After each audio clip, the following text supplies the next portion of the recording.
लेकिन आज उसी पटना की सड़कों पर आपको बता दें कि बीजेपी के युवा कार्यकर्ता विरोध कर रहे हैं। अमिताभ हमारे सहयोगी जुड़ चुके हैं। अमिताभ, जरा दिखाएं कि क्या कुछ वहां पर कार्यकर्ता कह रहे हैं, कि क्या वहां पर देखा जा रहा है, क्योंकि एक लंबे समय से यह भी देखा जा रहा है कि विरोध देखा जा रहा है बीजेपी के कार्यकर्ताओं की तरफ से।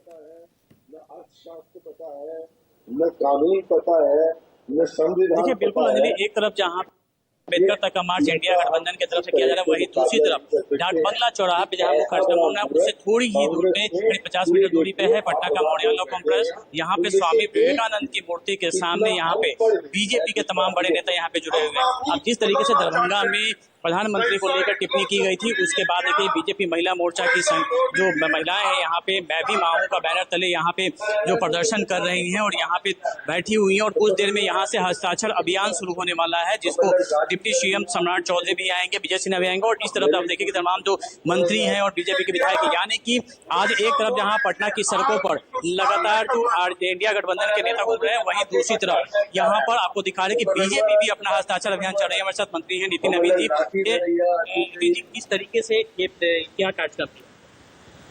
देखिए, युवा मोर्चा ने एक पत्रकार का कार्यक्रम रखा है हस्ताक्षर अभियान का।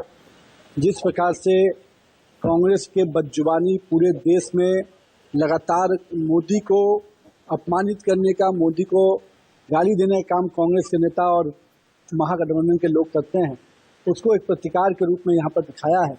और कैसे हैं हमारे मोदी जी, उसको भी दिखाया है। तो कहीं ना कहीं बहुत ही स्पष्ट रूप से युवा मोर्चा ने स्पष्ट अपना प्रतिकार किया है और इस हस्ताक्षर अभियान में हम लोग भी जुटे हैं। और जहां एक और कांग्रेस की क्षमता नहीं है कार्यक्रम करने की कि गांधी मैदान में भीड़ तक नहीं जुटा पाए तो रैली में वो जुलूस में बदल दिया, तो कहीं ना कहीं दिखता है कि कांग्रेस की अक्षमता क्या है। और हमारी मातृशक्ति भी आज यहाँ पर बहुत ही कम शब्दों में अपना प्रतिकार कर रही है। कांग्रेस नेताओं का आरोप है कि उन्हें डगमुला से आगे जाने की इजाजत नहीं दी जा रही है, रैली की इजाजत। उनको रैली की इजाजत मिला था, 20 तारीख को उन्होंने आवेदन दिया, 23 को रैली की इजाजत दे दी गई। फिर उनको जब रैली में संख्या नहीं जुट रही थी तो फिर रैली को जुलूस में बदलने के उपाय उनको भी तो डाकबंगला तक आने के लिए दे ही दिया गया है। आप आइए, जुलूस में शामिल हुई, लेकिन क्षमता होती है, अगर संख्या नहीं जुट रही थी, जनता का विश्वास नहीं मिला, जनता का साथ नहीं मिला, इसलिए आप रैली नहीं कर पाए। अगर संख्या नहीं जुट रही थी तो हम लोग से बोले होते, हम लोग कुछ संख्या आपको दे देते, ताकि ये कहीं ना कहीं पूरी तरह से कांग्रेस की और राहुल और तेजस्वी की अक्षमता की दिखी।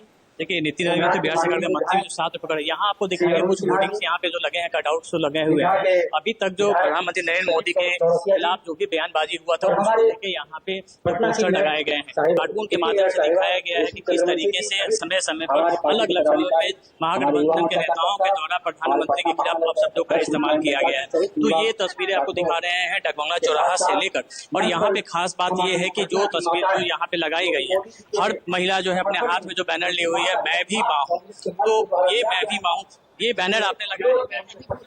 अच्छा, ये मौन जुलूस पे मौन तरीके से बैठे हुए हैं यहाँ पर। तो यहाँ पे आपको तस्वीरें दिखा रहे हैं किस तरीके से ये जो तमाम जो यहाँ पे कार्यकर्ता हैं, जो लोग हैं, वो विरोध जता रहे हैं। दूसरी तरफ अगर हम देखें तो इस तरफ जो मोड़ियालो परिसर, इसके ठीक बाहर का अगर हम गेट दिखाएं तो वहाँ पे जो आरजेडी है, कांग्रेस इनके झंडों से, बैनर से बटा हुआ है और वहाँ पे कर रहे हैं। किस तरीके से यहाँ पे हो रहा है, देखिए ये जो तस्वीरें रोड सड़कों की सड़क की दिखा रहे हैं कि डाकबंगला चौराहा से इनकम टैक्स हो जाएगी, वहाँ की तस्वीरें आपको हम दिखा रहे हैं। तो इस तरीके से ये लगातार बीजेपी भी कार्यकर्ता ने, एक तरफ एनडीए महागठबंधन अपना विरोध प्रदर्शन मार्च निकाल रहा है और आप इधर बैठे हुए।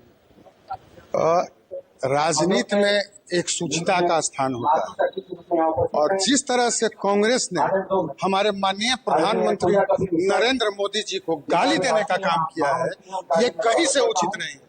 और राहुल गांधी ये जो नैरेटिव बनाने के लिए और एक नफरत की राजनीति बुनने के लिए इस तरह का हरकत कर रहे हैं, आने वाले दिन में बिहार की जनता इनको उखाड़ कर फेंक देगी। और ये जमीन तलाशने आए हैं, क्या ये नाटक नौटंकी करने से बिहार में उनको जमीन मिल जाएगी? कदापि नहीं। तो देखिए, ये एक तरफ यहाँ कुछ ही देर में यहाँ पे बिहार के दोनों डिप्टी सीएम है, सम्राट चौधरी, विजय सिन्हा, वो भी यहाँ पे इसका बिल्कुल अमिताभ, एक तरफ आप देख रहे हैं कि यहाँ पर विरोध जताया जा रहा है। हमारे सहयोगी सौरभ भी जुड़े हुए।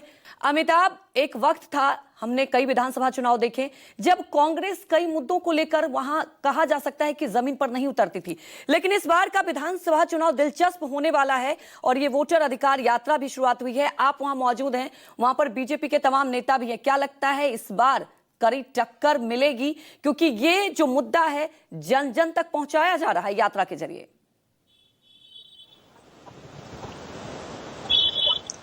जी बिल्कुल अंजलि, देखिए इससे पहले अगर हम देखें कि इस बार जनवरी के महीने से लगातार राहुल गांधी का बिहार दौरा का असर निश्चित तौर पर कांग्रेस कार्यकर्ताओं पर बढ़ा है, उनका मनोबल निश्चित तौर पर बढ़ा है। और यही वजह है कि आज पूरे शहर में देखिए, पहले जहाँ पे इस तरह के कार्यक्रम होते थे तो आरजेडी के ही झंडे पताके नजर आते थे, लेकिन आज उनसे कहीं ज्यादा बढ़कर कांग्रेस का झंडा पताका पूरे शहर में नजर आ रहा है। जो लोग आ रहे हैं, कांग्रेस का झंडा उनके हाथों में है। फिलहाल यहाँ पे देखिए जो बीजेपी का करता है, हम सीधे उनसे भी बात करेंगे कि आखिर वो इस मुद्दे पे क्या कहते हैं और क्या कहते हैं। ये बताइए, एक तो विरोध आप लोग कर रहे हैं, लेकिन दूसरी तरफ बताइए कि ये जो कांग्रेस की बढ़ी हुई शक्ति है, उससे महागठबंधन में दूसरे दलों के नेताओं को कितने प्रश्न कैसे ये मान रहे हैं कि कांग्रेस की बड़ी हुई शक्ति है? पूरे बिहार और बाहर से आयातित कांग्रेसियों को बुलाया गया, ये आपने कई वीडियोस में देख लिया। सबसे बड़ी बात, अगर कांग्रेस का कुनबा बढ़ा हुआ होता तो आज गांधी मैदान में रैली होती, ना कि ये जो पद यात्रा कर करके इसका समापन नहीं। आप इस चीज को मान लीजिए, ये अगर उनकी सपा संख्या बल होती तो आज ये रैली में तब्दील होता, ना कि वो पद यात्रा करके अपनी इज्जत बचाते। आज ये इज्जत बचाने के लिए ये पद यात्रा करके वो अपने कुनबे में आखिरी ताबूत में आखिरी कील ठोकने जा रहा है। बस इतना ही कहती हूँ। आपको क्या लगता है? बिल्कुल अमिताभ, हम हमारे साथ बने रहिए, सौरभ भी हमारे साथ जुड़े हैं, आप भी बने रहिए, रमन बने रहिए। रुक जाते एक छोटे से ब्रेक के लिए, जल्द हाजिर।